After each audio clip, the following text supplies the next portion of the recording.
I think we're live. Yes. Welcome, Yes. everybody. Welcome.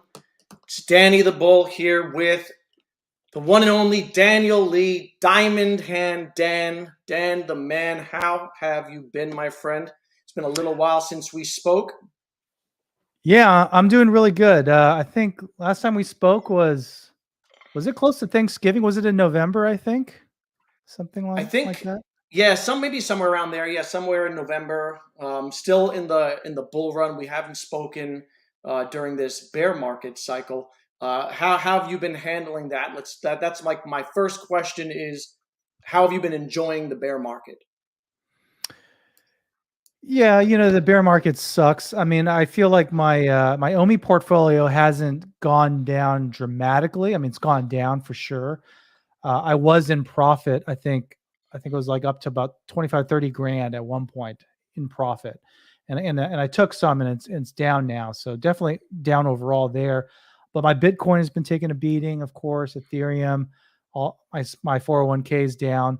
But I don't know. That hasn't really affected me too much. I think I've prepared for this. There's a lot of talk of, like a bear market in 2022.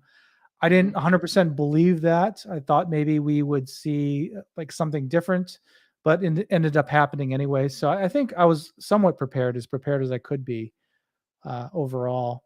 And I'm just Yeah, using I this did. up. Oh, go ahead. Go ahead. I was going to say I also didn't quite expect it. Like I was looking for. I thought Bitcoin would go to 100. Like a lot of people, I thought that Bitcoin would hit that level, and that we had more time. And I also thought that we'd have an extended cycle, um, but it didn't happen, obviously. Yeah. There was a lot of talk about 100,000 Bitcoin, and I definitely bought into that too. I think the biggest resource that people were citing was the stock to flow model, right? Plan Mhm. B. I really believe that, and it didn't end up happening, but I think that's okay. I think that's to be expected. Uh, So, what's your strategy been during the bear market? Have you been buying? Have you been buying periodically, or have you been waiting for specific prices? Yeah, even though I talk about like dollar cost averaging into tokens and things like that, what I actually do in when I look at my transactions is generally I accumulate a stockpile of cash, and then when I feel like it's a good time to buy, that's when I'll buy. So I'm not dollar cost averaging per se, like every 2 weeks or every paycheck. Especially right now, I'm kind of setting some money aside, waiting for things to happen. I have to really feel convinced that the price is going to go in a certain direction for an extended period of time. And I actually bought roughly 7 million OMI recently.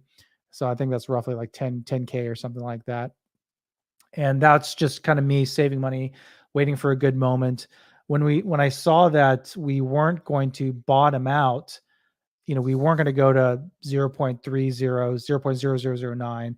I felt really comfortable buying at, I think I got it an 11 and 12 kind of overall.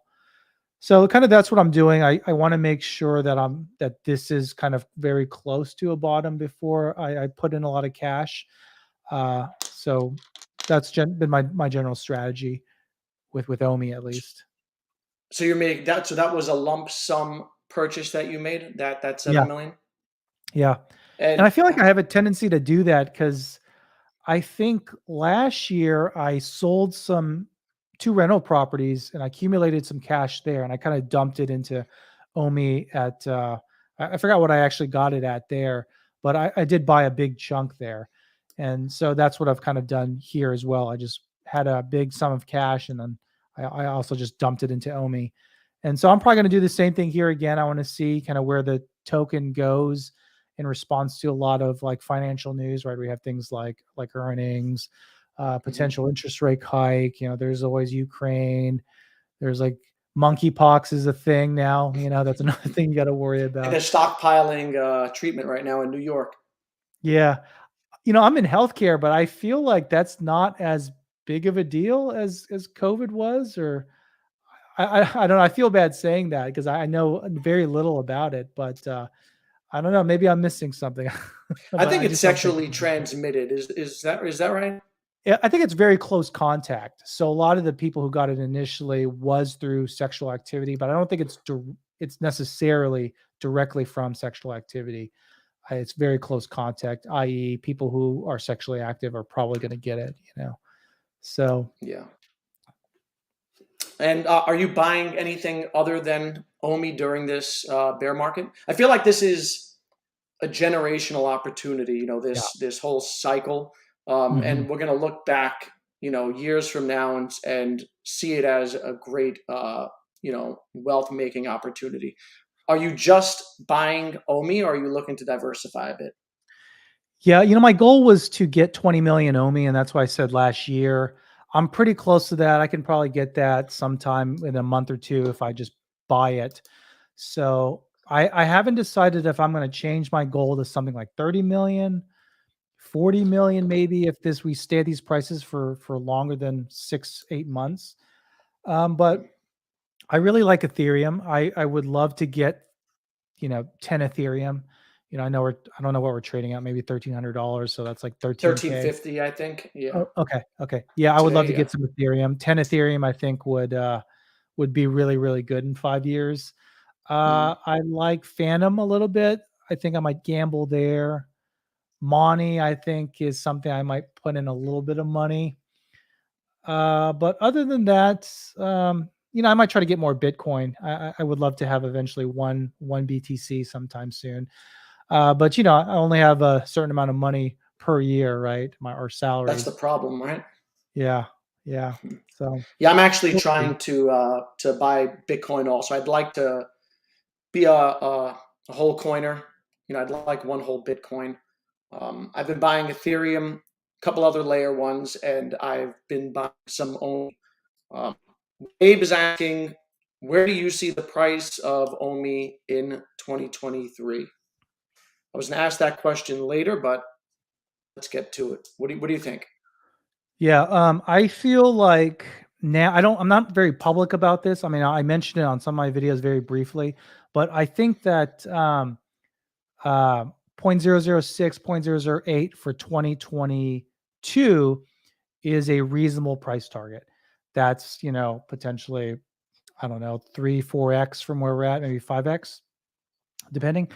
So it's hard to say with 2023. I think 2022 is going to be bullish for OMI because we're going to get things like OMI to NFT, some aspect of OUP. We're going to get a Viviverse. Reese has actually said that on Twitter that or no, on Telegram that we're going to get a Viviverse.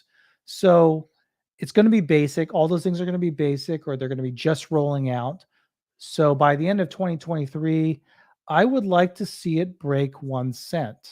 1.3 cents, 1.8 cents, maybe even 2 cents is something I would like to see. Once we're in that territory, I think the sky's the limit. It'll be very exciting to see what OMI does after that. Yeah, I think I'm also looking at a new all-time high during the start of the next bull run, but I think there's going to be a lot of resistance at that psychological 1 penny level. Yeah. Um, it's very top-heavy coin, so there are the whales hold a lot of the circulating supply. They'll be incentivized to sell at a penny. So I think we're going to battle a lot of resistance over there, but I do think we can hit a new all-time high once we hit a new bull run. Do you think that, excuse me, do you think that when OMI hits that all time high, if it does in 2023, other things will have hit all time highs too? Or do you think it's kind of completely isolated from what the general crypto market is doing? I think it's a little isolated, um, but I do think that it would need the whole market to rally to hit that, to break all-time high. So in order for that to happen, we would have to see like at least Bitcoin breaking through 69,000, Riding Ethereum up, over than yeah, which I 4K. don't, yeah, which I don't know. what that timeline will look like. No one can predict that. I think the halving is 2024. I think mid 2024. Is that correct? Yeah, I think Coin that's halving. kind of the general timeline, right? Because it's not exact. It's just depending on how many Right. blocks are mined, but that's the prediction. And you know how people are. People are smart, right? Smart money is smart. Even people like us, we don't have a whole lot of money, but we are smart too. So if you know the halving is coming in 2024, and you saw what happened just a few years ago when we hit that halving, and then it was actually probably a little bit later, right? A year later, we saw that big pump. You're going to start loading up before, right? I mean, that's what most people would do. So we could potentially see, a new all-time high even before a halving. That's what I Y- think. Yeah. Part of my thinking is once we get through all the economic uncertainty, when the Fed finally pivots and starts lowering interest rates again, I think the market will start to run. And I think ahead of that, Bitcoin having crypto will start to run. And I think OMI will be in such a good position because it's going to be so much more fundamentally strong. It's going to be ready for the Yeah. next bull run. I think it wasn't ready in this last cycle. And a lot of people wanted it to be ready. We wanted the exchanges. We were kind of getting, in hindsight, I think we were getting a little bit ahead of ourselves Hmm. because we know of everything that's coming, right? We know what the plans are. So we were kind of pricing that in ourselves. Um, but the Yeah. market was not ready for it. Um, Angus and Sari is asking, do you think OMI will hit 0.0009, that triple zero, after the announcement of a recession? What do you think? No, I think everyone knows we're going to technically be in a recession, so that's not going to be a surprise, right? Every people have been saying that for months now. My parents have said, we're in a recession now. You got to do this, this, and that. So that's not going to be a surprise to us. We have to look at things in terms of what is surprising. To me, we got that big inflation news just a week ago. That wasn't a surprise to me because I saw what gas prices were at my local station. It was like for us, this is expensive in Oklahoma, but $4.49. The And now bar, yeah, $4.49. That's pretty high for the cheapest gas. I know it's like more expensive in New York and California, but for us that was really expensive because I'm used to maybe $1.30, $1.40 maybe. yeah. So we know it's a lot cheaper now. We're at $3.96. We know gas prices are a big part of the economy. So probably inflation is going to go a little bit lower. So even though that was bad news, it didn't shock the markets like a lot of people thought it would. And I actually didn't believe it was going to really break the markets. Uh, if they do something like, hey, interest rates are going to be 1.25 instead of what people are talking like 0.75, 1%, that would be surprising, and that would could potentially rock markets. So I just think it's more about what is surprising to uh, to us, as investors, as consumers. If it's not surprising, aka recession news, I don't think it'll have a big effect on the markets. Yeah, I think there is some room for. I think OMI can drop from. It's rallied pretty high off of its low. I think it's up like 60%, right? Off of that low. So I think it could drop. I don't see it. It's always possible, right? I don't see it going back to triple zero. Um, and I think that there will be. That's such a psychological level. That 0.001 is so psychological that there are so many buy orders. Even if it wick down, it would wick right back up. I think. Yeah. Yeah, that was pretty crucial to me. And, I did a TA video a while back and I said that I was basing it off of Fib levels. And what the Fibonacci level said is that if we broke, like I think it was 0.0040, we can go at really, really low because there's just no good resistance or support. And I thought it could be possible for us to go as low as like 3 zeros, 4 zeros, but I'm glad I was wrong because there was just so many people with money who would buy at those levels. I mean, we've talked about it with some of our colleagues in YouTube. that what we would do if it hit those levels, right? We would like, remortgage the house, we would sell things, donate plasma to buy at those levels because that's so cheap, it's such a cheap price point. And that's one of the things that gives me even more conviction is that in talking to people, talking to like whales, they are literally saying that they will remortgage their house, Yeah. right? So smart money is buying cheap, and long term, I think it's going to pay off. I want to circle back to price a little later. I wanted to first talk about a lot of things have happened this week, and I think it was a pretty positive weekend, right? We got MTL for everyone, KYC, and the team unveiled their latest video update. What was your impression of the video update? What are your thoughts on what they said? Yeah, for me, I feel like they didn't give out too much, awesome information necessarily. I mean, there's some good bits and pieces over there, but for me, it was like an end of an era. We have been talking about cash out since like May or something. It might have been even earlier. And it's been a huge source of FUD for the community. And I was really proud of the team. I didn't think I would be as emotional about it. I didn't cash anything out. I don't really have much of a collectible portfolio that I would cash out large chunks. But for me, I was so proud of the team and so proud of the community, seeing everyone on Twitter. I'm really active on Twitter in terms of Akomi Veve stuff, and seeing the same people saying the same things, and then finally celebrating at this moment where people are able to cash out. I mean, I was just really proud of the team, and I was proud of the community for being a part of it. I mean, we've lost a lot of people in the sense that they don't seem to be active, or maybe they got fudded out or whatever. But I mean, I was really happy, and I just feel like I can't wait to experience more moments like this with the community. With Omi Token Utility, Viviverse, more exchange, all these pivotal moments. It just makes me feel like I can't wait to have a 2 cent Omi party, 3 cent, 4 cent, 5 cent, because that's going to be such a great moment to share with everybody. It's going to be awesome. Yeah, and one of the unexpected things for me has definitely been the community and getting to know people. And there are so many different people in the community that do different things, right? You got like someone like Omi the Clown who built out a database tracking all the collectibles. You've got people like Jason Cologne, Puddin Cheeks, who update data spreadsheets. You got like Non Fungible making music. You got like Randy Chavez, who's like an ambassador, yourself, and so many other people that we've gotten to know.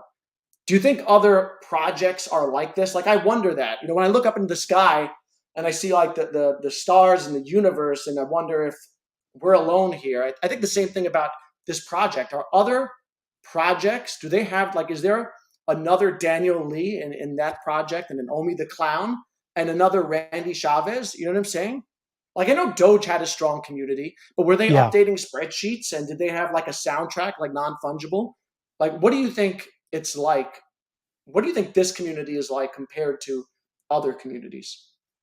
I think it's very similar to Doge because I remember back in the day, Doge came about as really just a joke. And I remember people were on Reddit, and it was a very positive community. It wasn't really focused on wealth. People would tip each other large amounts of Doge because it was worthless. And so that's kind of the backdrop for Doge that I remember. And I never got into it because that was my initial impression. Like, this is a joke. This is something that's like an anti-Bitcoin, right? Bitcoin is about accumulating life-changing wealth, and that's a great goal. But Doge was more about community and just having fun and enjoying the journey. And so we saw aspects of what we see in the Vivi community, in the Doge community, as they were pumping up in price. On one hand, a lot of that was, of course, greed, right, and maybe lack of education and things like that. But I mean, Doge has always been a really positive thing, and I think that the Vivi community is the same way because the community is so strong. There's a lot of great people who really care. I feel like amongst all the YouTubers, a lot of us are very positive about other people. Like when Randy has a new guest on, that's Mhm. famous. I mean, I don't feel jealous at all. I'm like rooting for him because it's like we're advancing like the cause. And I think that's something that's really unique. I mean, you compare it to something like Safe Moon, where I've kind of looked at videos on Safe Moon just because I'm kind of curious about other projects and things like that. And the vibe is just so different. I mean, it's just so much more focused on just pumping and dumping. I don't know. I don't like to bash Safe Moon people, but uh, I don't know. We have something very special here, and that's why I think we're going to do very well, long term. Yeah, and Jordan Rich says that he did remortgage his house for Omi this year. Jordan's also, I think, developing a game that burns Omi token, and you're seeing that also in the community. People coming up with innovative ways. You got Brock with his Fishes project, and a lot of projects coming out within the community. Yeah, which is Now, which is kind of insane when you think about it.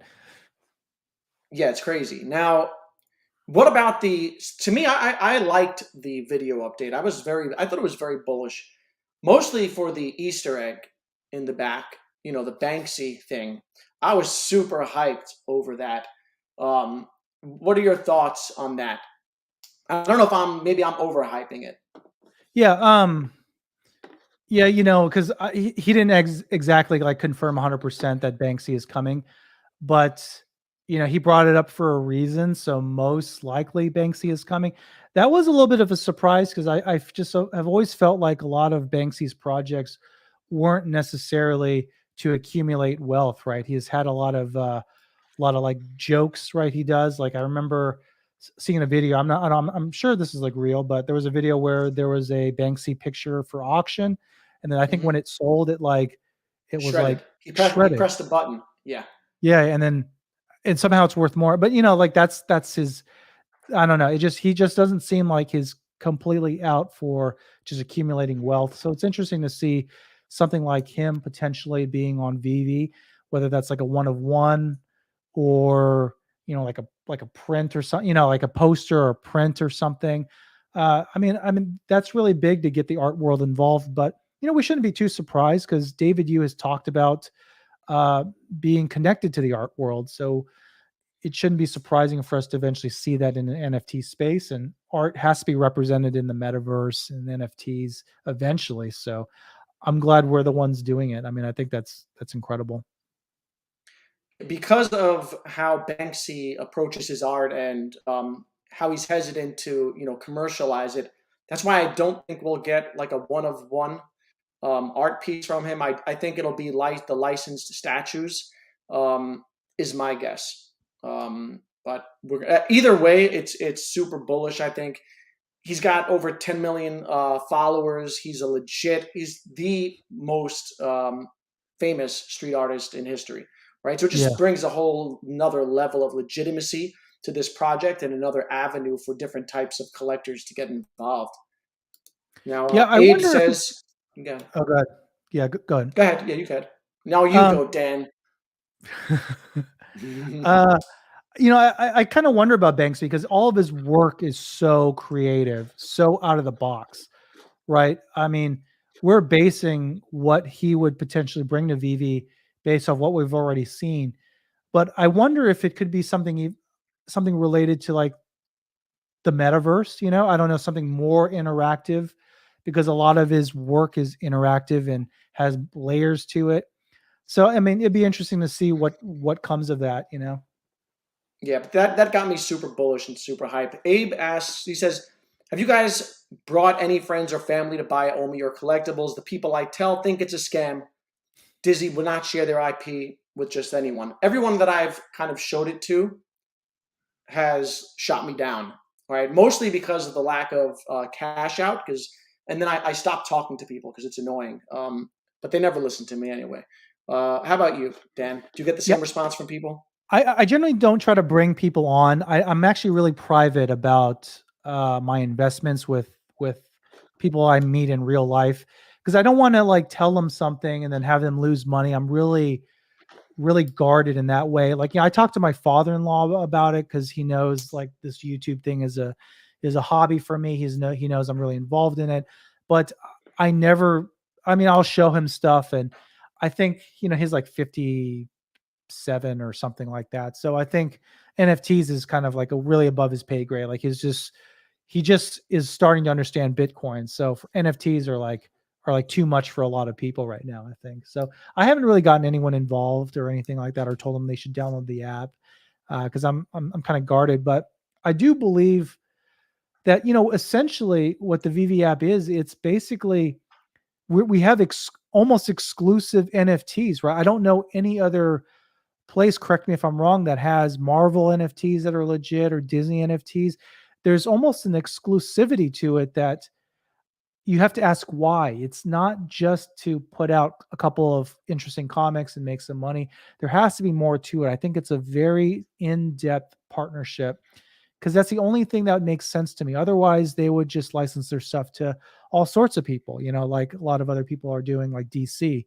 Um, DC has but done it. Yeah. yeah, I mean, and then that's fine. That's their business model. But that's what's in the back of my mind is that we essentially so far have had exclusive rights to a lot of their properties.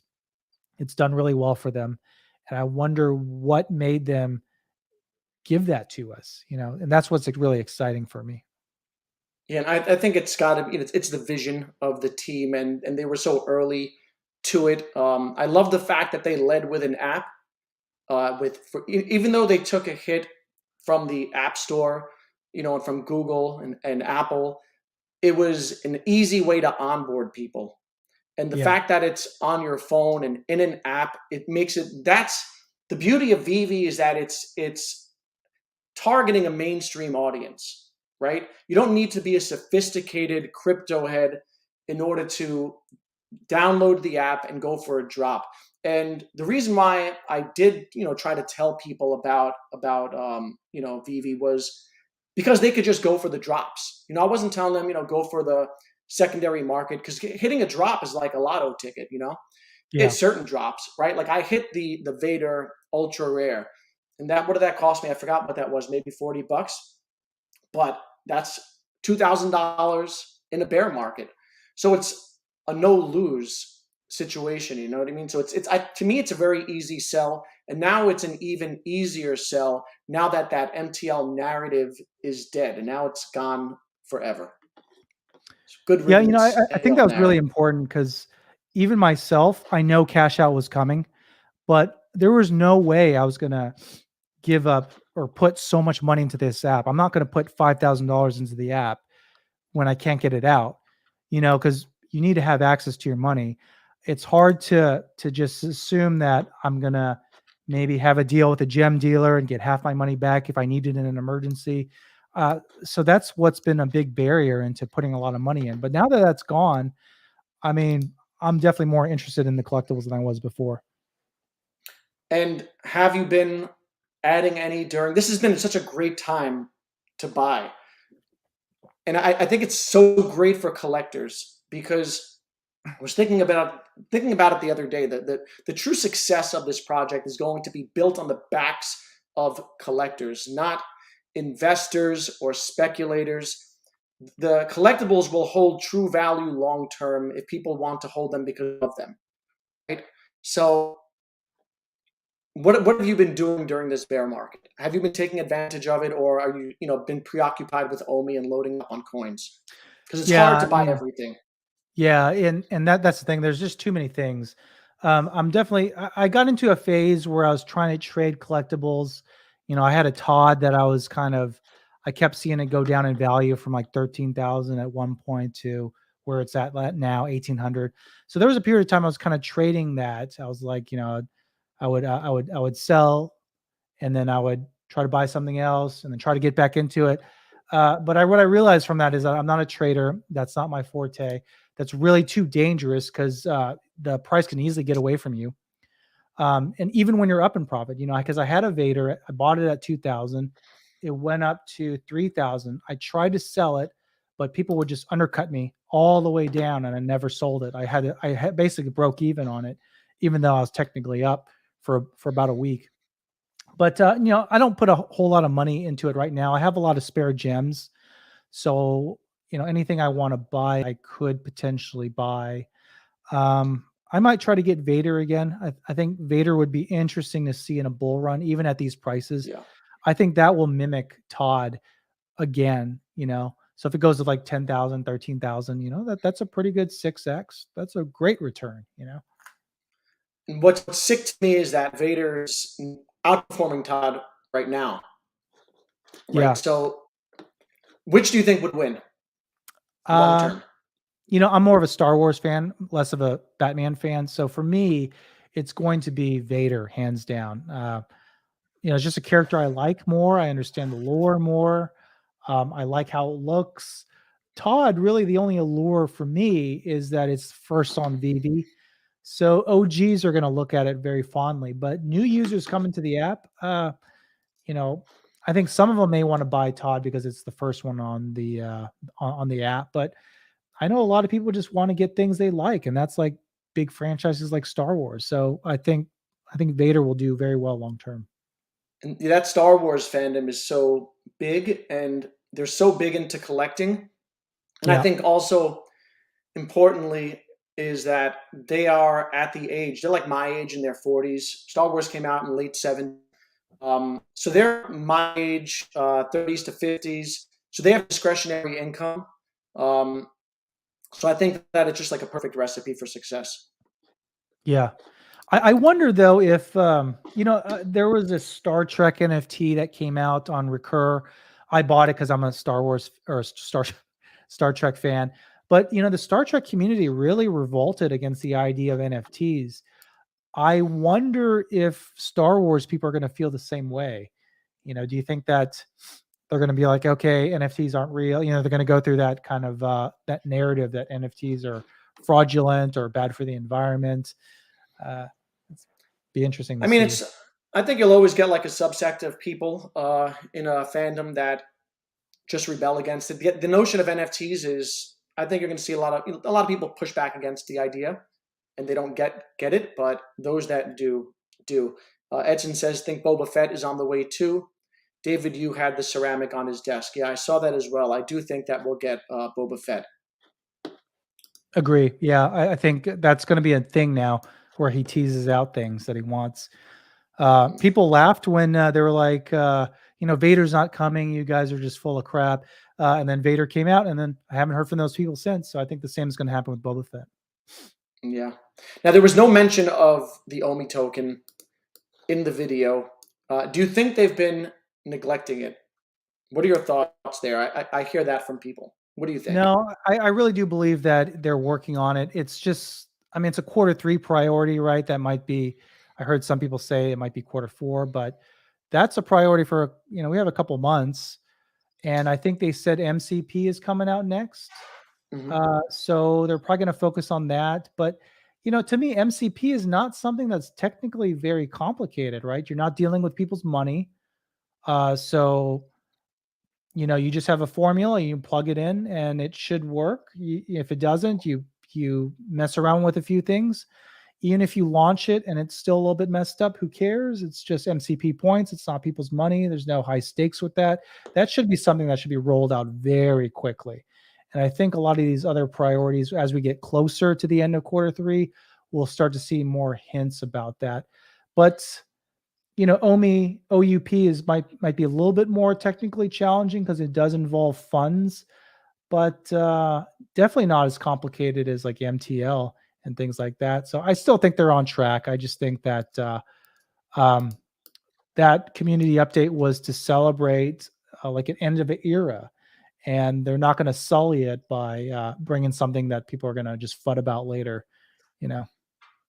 Yeah, it's definitely a milestone achievement. It's going to be before and after that type of thing.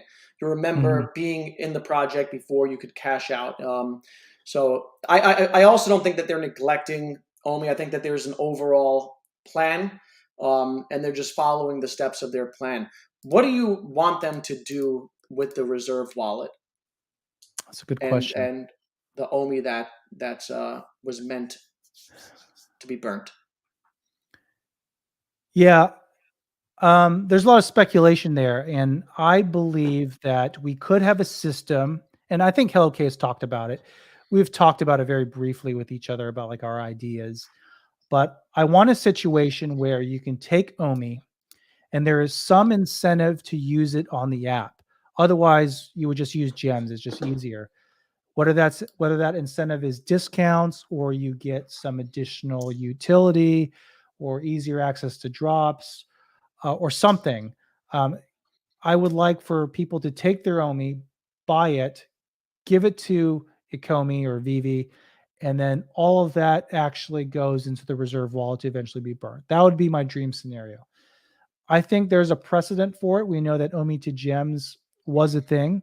Pudding Mhm. Cheeks has talked about how that could be that's something he thinks is coming back. So since they've already done it, um, they know what the problem was before. Hopefully, they can fix that. I would love to see something where we're just people are freely just buying Omi and just putting it into the reserve supply to be burnt and never seen again. That's what I would like to see. And how much OMI do you expect them to burn once they start burning from circulating supply? It's going to be slow and steady. There's not many holders right now, you know, um, and part of that is exchanges. But I think they're going to time it so that they release Omi token utility, and simultaneously, within the course of a month or two, there will be multiple exchanges as well, big ones like KuCoin, maybe a Binance here and there. Uh, I think initially it's going to be really slow, but as Vivi becomes a bigger name, I think people are going to be really buying a lot of Omi to be used in the app. And I think there was something I saw a long time ago about their initial plan was to be able to buy Omi from the app. I mean, that's probably gems now, right? Because they had to modify a lot of things. But it would be interesting to see a situation where you could buy Omi either maybe from the layer two. Maybe there's some way where you can exchange it with other people. I don't know. I don't know what that would look like, but it would be interesting to be able to buy it directly to be used on layer two and not have any regulation associated with that. So you expect some sort of OMI utility come quarter three, quarter four? You think Yeah, we'll get OMI to NFT? yeah. I think we have to. I mean that's the core utility is OMI being used as a medium of exchange. So I think we have to see that, and I think we will get it this year. Why do you think they didn't mention it? Um, it was on the Veve YouTube channel, so I don't think there's a reason to because it's really they just wanted to sell it or like talk about what's coming in regards of Veve, where the Omi token is technically not a part of that. Maybe I don't know. Hmm. I'm just kind of speculating here, but I think they're going to save that for when it's kind of closer to like to launch because we saw that with MTL too is that they would say soon end of quarter two, and it happens. So I think as we get closer to the end of quarter three, same thing is going to happen. They're going to hint at it, talk about it a little bit more, and then release it promptly. Yeah, and I think they've learned. I think part of the reason why they didn't mention it was because they've learned from their mistakes, right? They've traditionally overpromised and underdelivered, and it led to a lot of FUD in the community because then things got delayed. They didn't properly communicate why things were getting delayed, and people made up their own reasons for why things were getting delayed. It turned into they can't afford to cash people out or whatever it is, right? So I Yeah. think they've learned from that, and now they're kind of keeping things a little closer to the chest so as not to build up too much expectation. And then they'll hit us with surprises or tell us when they're closer to achieving something. And I think that's a better strategy. Yeah. I like these video updates more than the AMA format, even though the AMA format was a lot of fun because people it was more interactive with the community. But I feel like it put them on the spot more. And it opened up the door for people to get too much information that wasn't ready to come out.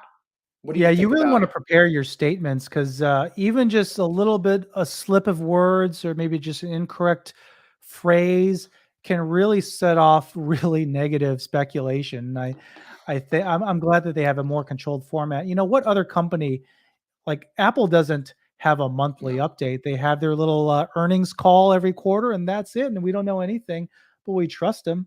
So I'm glad they're eventually going to that direction because it wasn't sustainable long term. It was just too much of a headache and things like that. Yeah. Did you? So you didn't. I was talking to you before this, before we went on. You didn't see the David Yu interview with VV Magic yet, right? No, I think I've only watched like the first 10 minutes or something. All right. You mind if I spoil a little for you? Yeah, yeah, please, please. All right. So a couple of things that were of note to me. One of the things was that David talked about how the tech, the NFTs that they're creating now, are future proofed, um, so that they can be, activate elements of the NFTs, 4 or 5 years down the line, presumably from when something like the VV verse is ready. What's your vision for VV NFTs in the year, like let's say 2025 or 2026? Right now, we can take pictures with besides them, and they're just meant used in a limited way with augmented reality. How interactive do you think they'll be? Yeah, that's a good question. I haven't thought about it too much, but um, I would love if the collectibles could be our avatars. They've talked about it. I don't I don't think it's going to be separate. I don't think they're going to have like avatars and then collectibles. I think that the ones that are animated probably have functionality where you can easily add full animation to it, like Vader. And I think that's what's going to happen is that, you're going to be able to use Vader, for example, as your avatar in a metaverse type situation, kind of like VR chat. You can kind of do that now. You can, people make these skins for the VR chat using the Oculus, and I think that's what's going to happen. Cars, I think, could be vehicles for various avatars, whether that's collectibles or something else. That's a no brainer. Um, Hoverboards, probably kind of the same thing. I think you can eventually use that. These are like no-brainer solutions. We've already seen them do that where they enable driving functionality or even Yeah. animations on collectibles that I didn't think would have animations. Like Tokidoki has an animation Mhm. there. That's always kind of a surprise there. So I always believe that there was more to the use case of these collectibles than just buying and selling and just essentially a picture on your phone. uh, I think that they're going to be used in any metaverse, whether that's VVverse, whether that's whatever Disney has, and also whatever else other people design in the future. Yeah. Another thing that he mentioned was finding ways to add utility. And we've seen that in a limited way so far with like the Jurassic Park stuff and some airdrops.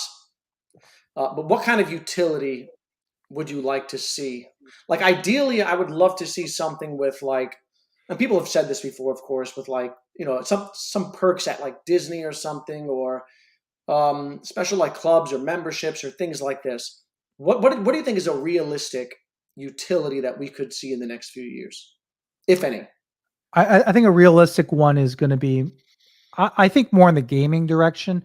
Like I like what Recur is doing because and also I guess it'd be like Cardano Island with Virtua. So someone I know was talking to me about that.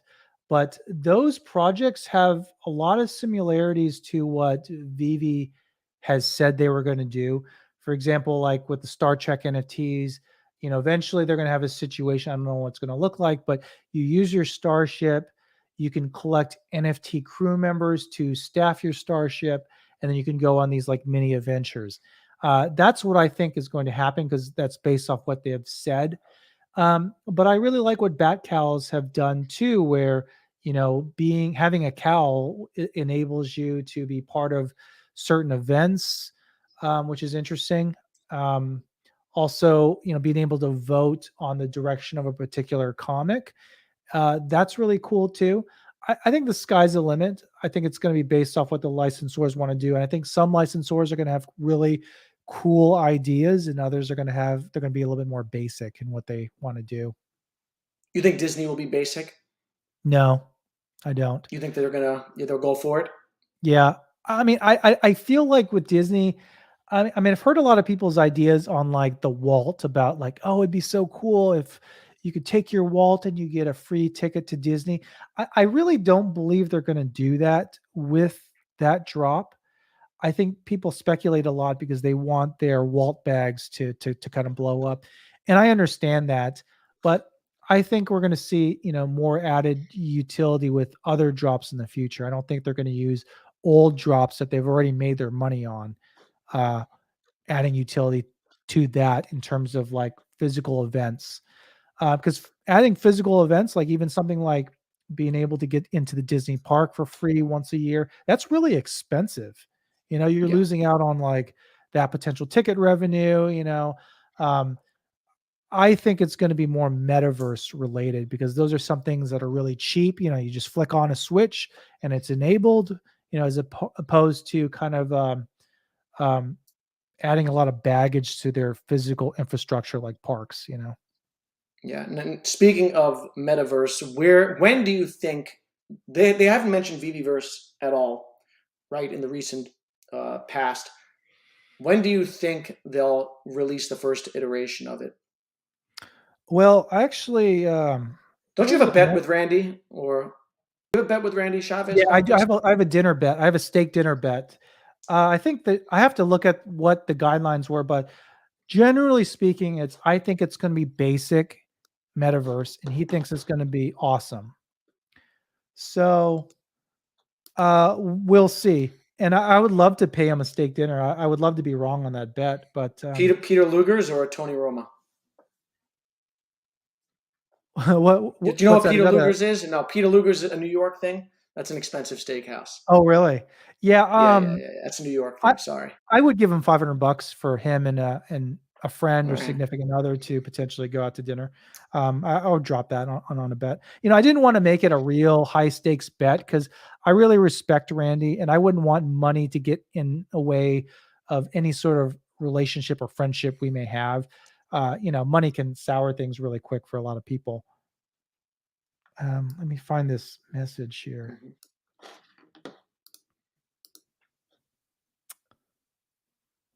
What are you looking for again? I lost track.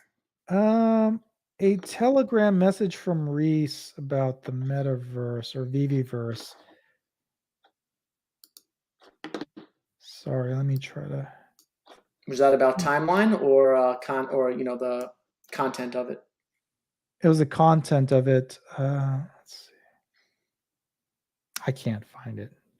I could have sworn he said somewhere, whether that's on Twitter or Telegram, that we're still on track for the metaverse or for Viviverse this year. So I think we're going to get something. I think it's going to be a showroom. Hmm. I think you'll be able to have a basic avatar maybe there. I don't think it's going to involve any of the collectibles being a avatar, but I think it's going to be some sort of avatar. I think you can invite friends to show off your showroom, and that's going to be it. That's what I think is going to happen. Yeah, I agree. Where do you see? Do you see like the VV-verse eventually becoming a sophisticated metaverse with full on gameplay in Yes. token burns from the gamification using the Omi token within the economy? Yeah, I do think so because there was a Twitter message from Reese of how he kind of insinuated like, hey, we were, years ahead on NFTs and collectibles, and we're going to be years ahead on like metaverse, like the metaverse play. We're going to be a metaverse token. He said that on Twitter, and that was incredibly bullish to me. I was really surprised to see him say that because that's what we've been pricing in. But it's great to Mhm. hear like actual like, hey, that's the direction the project is going. So there must be a lot of stuff that we just have yet to see that's going to just blow our minds. And I'm hoping like a nice version of Decentraland, where you can build a house, you can show off things because that's what you can do in Decentraland now. Maybe you can build a store too. That'd be pretty cool. But yeah, I'm excited about it. Yeah, 100%. Let's see. Edson asked, with MTL complete in a few weeks, what's the next milestone for OMI? Is it more exchanges? If not, what's expectations for Binance, etc.? Next milestone, you think, is master collectors? That's not really OMI. Yeah, I think they've said Master Collector is next. I think they'll be really easy to do actually, because I'm sure it's ready already. That doesn't seem very technically challenging, but I'm not a technical person either. The next milestone is going to be the Omni NFT, and I think they're going to time that with multiple exchanges. Right? They've promised 3 to 5, and all we got was Bitmart, Yeah, which we've small one. which was hinted at like kind of last year. There was like Cavell did a video on it that we would probably get that, and then we never. Anyways, I think we'll get at least 3 exchanges this year, like announced in rapid sequence. Yeah, I think we all obviously expected things to move faster, and I think that was an unrealistic expectation because tech doesn't move that fast, right? Especially this is a nascent space, right? They're kind of creating the blueprint. There's no blueprint for what they're doing. There's no blueprint for creating a metaverse at the same Mhm. time as you're developing an NFT platform and dealing with these licenses and companies. So, and getting exchanges and working on tokenomics and dealing with regulation. This is all brand new, and they're doing all these things simultaneously. So I think we all accelerated the timeline. Now, looking back at the first half of the year, I think we've had the token migration. We've got one small exchange. They've done a pretty good job with the bots. Now they have KYC, and we got MTL out of the way. Are you satisfied with these first 6 months, or do you wish they got more accomplished? No, I'm very satisfied. Part of like our timelines, I mean, all of my timelines were based off what they said. So I kind of blame them a little bit in a sense Yeah. because they said a lot of things. They said I didn't say 3 to 5 exchanges. Facts. Dan said 3 to 5 exchanges. I Yeah, didn't put on my facts. website that Viviverse would happen in 2021 and or that we would have cash out. I never said any of these things. They did. So you know, granted, when I made my own personal expectations, especially my price predictions, it was pricing in all those things that they said. So I'm whatever it is, I'm glad that it's more realistic now. With I'm happy with them saying something and it coming true, even if it's really, really slow. If all they said was we're going to get cash out in 2022 and maybe MCP and that's it, I'd be happy with it. But I don't want to hear all these things and then none of it happening. But I definitely think they've learned their lesson. I think I don't think they'll do that again for sure. Yeah, and I think they have learned it. Again, in that EV Magic video, what's up, Taps Trades is here, said, yeah, timelines have been rough. And in the VV Magic video with David said that they learned their lesson. He said that we've heard the Yeah. community, and we're now going to under promise and over deliver. And I think that's the approach they have to take because, like we said earlier, it just lends itself to FUD, and then people in the community start shaping the narrative. And we saw what happened a couple months ago with the all the FUD that was in the community.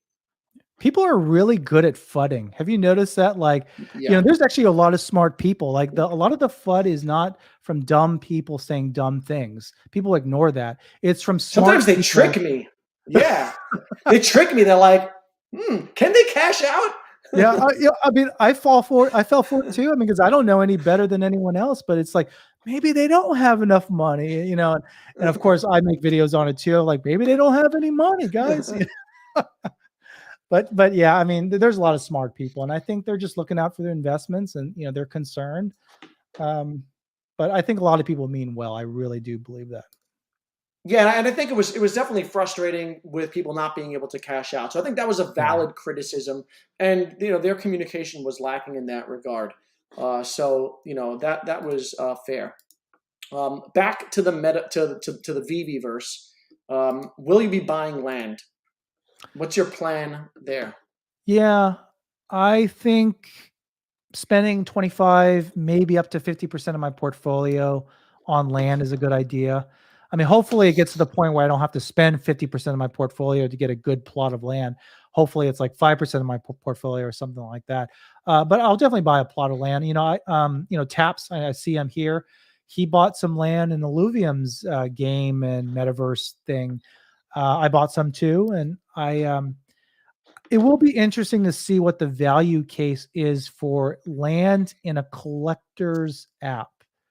For a game, you can kind of understand. Illuvium did some really cool stuff with resources. You can mine resources. You can use that in the game. That sounds like a great return on investment. But in a collector's app, what can you do? Is it going to be, are you going to have a skyscraper where you can show off a lot of your collectibles? Is that where a lot of value is coming from? Just how to showcase your collectibles? Or what is it going to be? It's going to be hard to see that because there's no prototype for a collector's app that has land. Actually, but Virtua has something kind of very similar. You can showcase your NFTs. You have they had I was playing around with it. There's a room where you can watch YouTube videos, and it looks like you can watch TV through it too. And I think you can maybe talk to people as well. Um, that might be cool if they add a lot of social aspects to their land and metaverse. Yeah, I'm a little conflicted. I don't know. I need to know more about what the land will look like, what the use cases will be, how much it'll be. I'm not quite sold on it yet. It's a little too speculative for me. Hmm. Um, so that's, I mean, if I had 140 million on me, I would definitely allocate towards it, but I'm not a whale. Tap says in a collector's app where you don't need a MetaMask to play and can be and or play with the top IP in the world. This is very true, and I think this is why the Veve verse is so attractive. And I think this is why once we get into this next bull run and Omi gets more visibility and it lands on exchanges, the narrative of the greatest IP in the world tied to an NFT project that has already made $130 million in the calendar year as a startup, that narrative is so strong to me. And I'm really excited about. It's so easy to latch onto that narrative and for people to understand it. It's so easy to look at, like, I think Nick just was part of the accelerator program Yeah, with Disney. Did you see that? yeah. And just like Disney name dropping Matic popped, I think, from like 55 cents to 70 cents. When the world finds out, about like this project and the Omi token, I think it's a super easy narrative to understand. I mean, even Decentraland and or Mana and Sand, when Metaverse was kind of became a thing middle of 2021, those tokens blew up.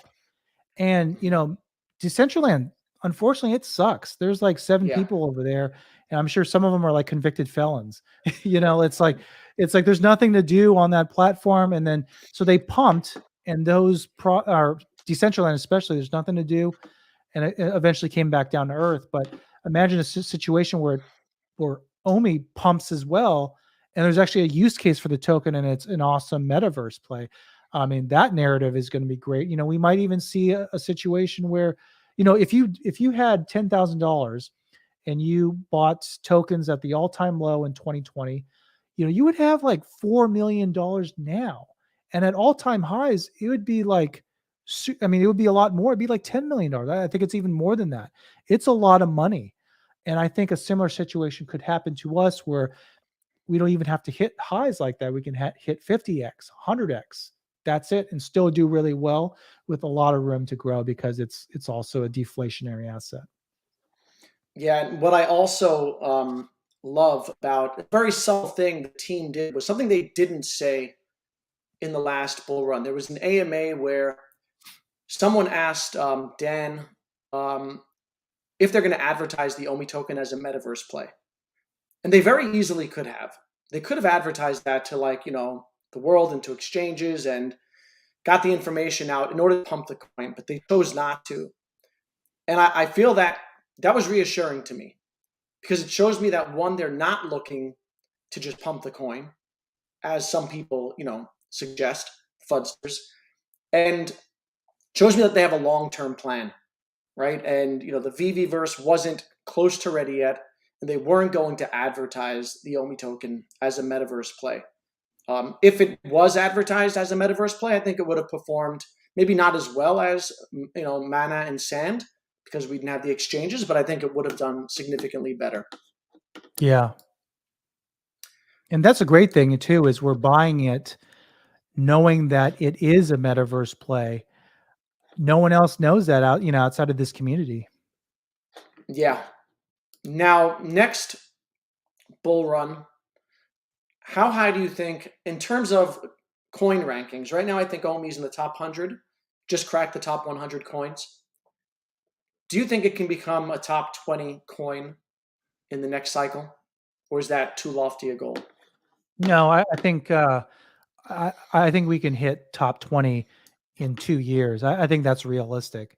2 or 3 years or so, because some projects they'll pop up and there's some crazy valuations for whatever reason. There's a lot of buying and it pops it up and it does nothing whatsoever. I don't know if you remember a token called Internet uh, something protocol, like it's like ICP Yeah, or yeah, something. yeah, It yeah, popped up on Coinbase and then it hit it high of $750 a token and it was like in the top 10. And then yeah. slowly it's been going down to it's like less than $10 or something now.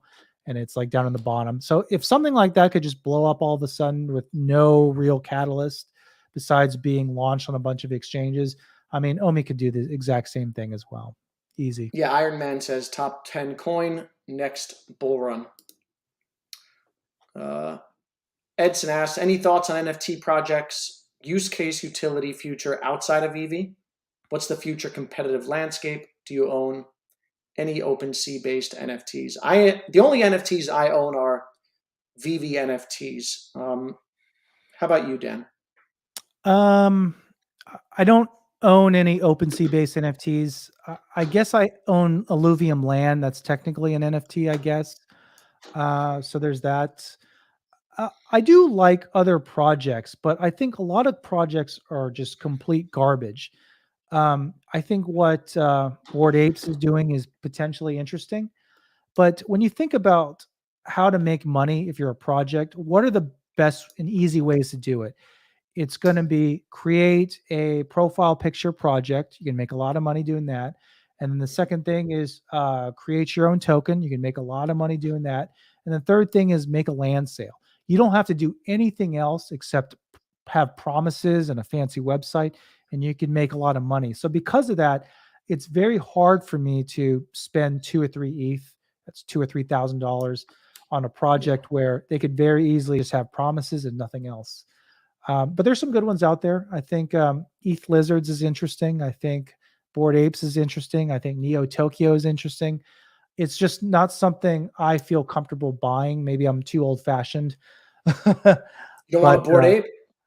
I mean, Bored Ape is one thing, but things like ETH Lizards, um, I like the idea of like Neo Tokyo, but I don't understand it. And if I don't understand something, I won't buy it. I think Kyle Wilson is really big into Neo Tokyo, and it's a really interesting premise. I really like the idea of it. I like the art, but I just don't understand the value proposition.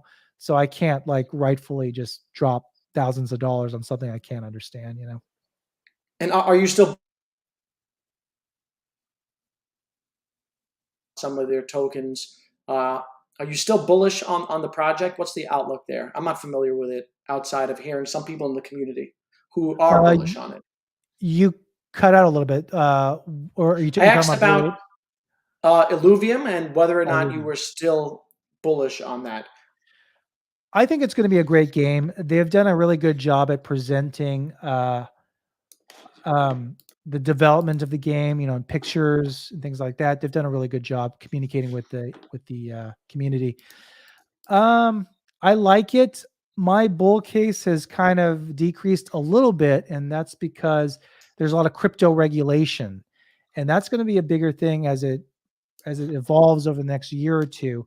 And right now, from what we've seen on the direction of where they see laws and regulations going, I mean, Illuvium is just not non-compliant. I mean, you have a situation where you buy tokens, you receive revenue, you can vote on proposals.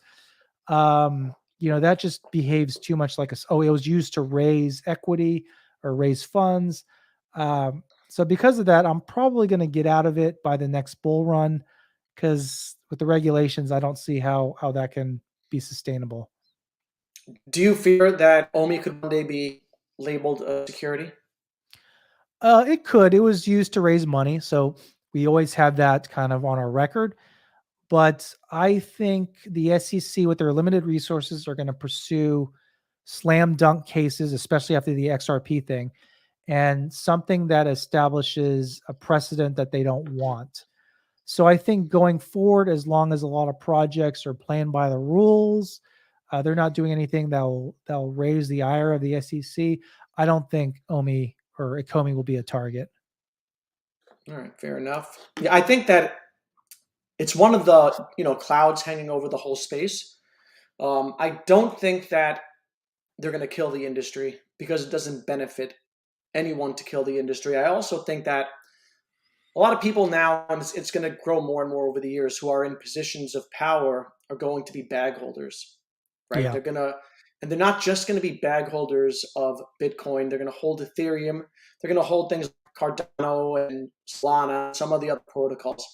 So it'd be like killing the internet, back, 40, 30 years ago when they had a chance to kill the internet and they chose not to, and they didn't overregulate it to death. So I'm hoping that they don't overregulate crypto to death. Yeah, same here. In terms of last few questions before we wrap up, total market cap for the OMI token, how high do you think it can get in the next bull market? Next bull market. Or even ever? Like, how high do you think this market cap can go? Because you got people who are like the $10 OMI people who think like this is going to $1 trillion market cap, which I don't believe it can possibly, right? So what is your realistic expectation of how big this company can get, this token can get Yeah, by just market kind cap? of I think 20 million, or excuse me, $20 billion, because we're at like 400 something billion or $1 million market cap Billion. now. So 20 billion is pretty reasonable, I think. I think that's could be even aggressive, some would say. But long term, I think it could be Reese has said that we're positioned to be a mainstream company. So he's talking about like Facebook, Apple, things like that. Uh, Hmm. I think we could be potentially up to 50, maybe even $100 billion market cap in today's dollars. So it Hmm. may be higher in the future in 10 years, but in today's dollars, that kind of thinking, I think that's very possible Yeah, for sure. I tend to agree. And I look at comparables.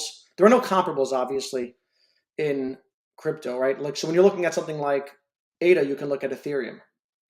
And you look at like meme coins and you can look at Dogecoin. There's no comparable for OMI. But I look at something like Roblox, right, which isn't a crypto. It's not in the crypto world, but it's in gaming. It's kind of in metaverse. I think they do $1 billion a year in revenue, and they Wow. had a market cap of about $40 billion in the bull run. So I think a 40 to Wow. $100 billion market cap eventually, if things go well, is a possibility.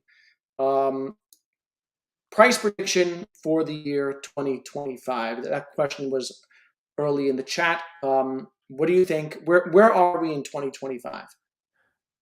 So if you would ask me that last year, I would have said, I probably said this in your last stream last year in November. I would have probably said $1. And now I'm a lot more realistic. I've kind of been uh, dropped back down to earth, maybe a little bit, perhaps. I still think $1 is possible, but it's just not as likely anymore with the speed things are going. I would like to see 10 cents by 2025. I would have a lot of money. I'd be really happy. But I think it could go even higher than that. I just think it just kind of depends.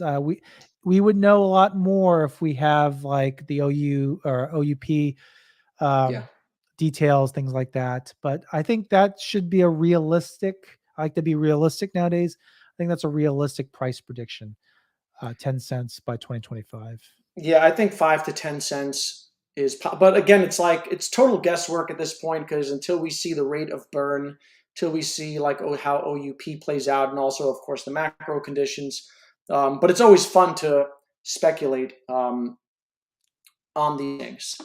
Um, I want to ask you a few questions before we head it out, totally unrelated to crypto and investing.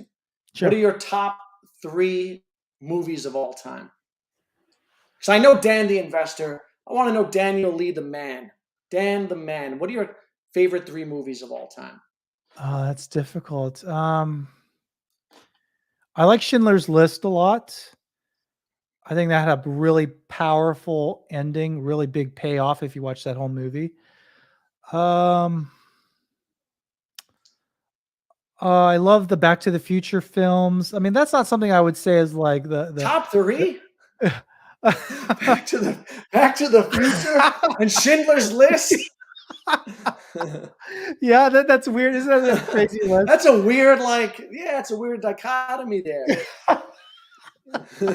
What's number three? Shrek. What's that prison movie? I'm kind of lost on the Shawshank Redemption. yeah, Shawshank Redemption. That has to That's a be. good one. If I'm going to say That's a good Schindler's one. List, I had to say Shawshank Redemption. I can't That's a say. good one. Yeah. I Let's can't go be with like. Shawshank. I can't be like, yeah, the Schindler's List, Shawshank, and the Eternals. You know, you can't say something like ridiculous like that. Justin says Rush Hour. You know, but some movies I just like. They're just fun movies. You know, you have a good experience and you have fond memories of it. It doesn't have to be like a crazy, critically acclaimed film. Yeah, Gladiator's good. Gladiator's Yeah, a good one. I saw that in theaters. yeah, Do you that's a have a good one too. DeLorean as your big Back to the Future guy? I don't. I have Marty's hoverboard. All right. I've been meaning. I wanted to actually buy a bunch of DeLoreans before that utility they added, but I never got around to it, and then it pumped, and I don't know what it's at now. I should probably buy one now. It's probably super cheap now. Favorite three TV shows of all time? Breaking Bad, That's in Stranger mine also. Things. All right. Um, man, I don't know what a good third show is. Better Call Saul. I think that's really like a good show too. Yeah. All right. I got mine are Sopranos, Oh, that's Breaking good. Bad, and I think The Wire. Either The Wire or Game of Thrones, even though Game of Thrones botched the ending. Yeah, that wasn't that tarnished it. I don't know what happened. I think they didn't have any material from the books anymore, so they just had to wing it, and it showed like how they didn't really have a lot of talent in terms of storytelling anymore. But yeah. I think they rushed also. I think they were moving on to, I think they were working on the next, they were supposed to work on the next Star Wars project, the writers of Game of Oh. Thrones. And I think they got dropped, but they were rushing the ending of Game of Thrones. Um, That could have had such a great payoff. I mean, if they just connected everything that they had, man, that would have been an amazing ending. But yeah, they really just ruined that, didn't they? totally. Last question, top three musicians of all time. You're from Oklahoma. You guys listen to country out there? We do. I'm not a big country fan. Um, Kid Cudi. Kid Cudi, oh good. I was listening to Kid Cudi today. Yeah, he hasn't put out any new music, has he? No, he has. He's put out some things Really? recently. I think his greatest hits just dropped. I saw it come up in Apple Music, so I threw it on today while I was in the shower. Mhm. Kid I really Cudi's like a good one. Fall Out Boy. I mean, that's just like really favorite music there. Someone says Bob Dylan. Yeah, Bob Dylan. Bob Dylan's good. Like Nirvana. I have to throw in Nirvana for sure. Yeah, I love Dylan and Nirvana. I love the Chili Peppers. I've seen the Chili Peppers in concert. I want to say six times. The first concert I took my son to was a Red Hot Chili Peppers concert. But Justin I'm said a big BTS. BTS. I'm a big hip hop head. I grew up in the '90s, Mhm. so I like Wu Tang and things like that. But Daniel Lee, it was nice to get to know you outside of Omi and Veve. Yeah, it was Now we good. know that, yeah, you like Shawshank Redemption, Back to the Future, Schindler's List, a really weird assortment of movies, It and sounds Fall Out like my Boy. my my movie list sounds like some girl's Tinder page, you know, like I like Schindler's List and Rush Hour. and Shrek. I do want to thank you for coming on the stream. Mhm. I look forward to doing it again. It's always a pleasure to talk to you Yeah. and exchange ideas. So thanks a lot. Yeah. Thank you very much for having me. Thanks, guys. All right. Thank you, everyone. See you next time.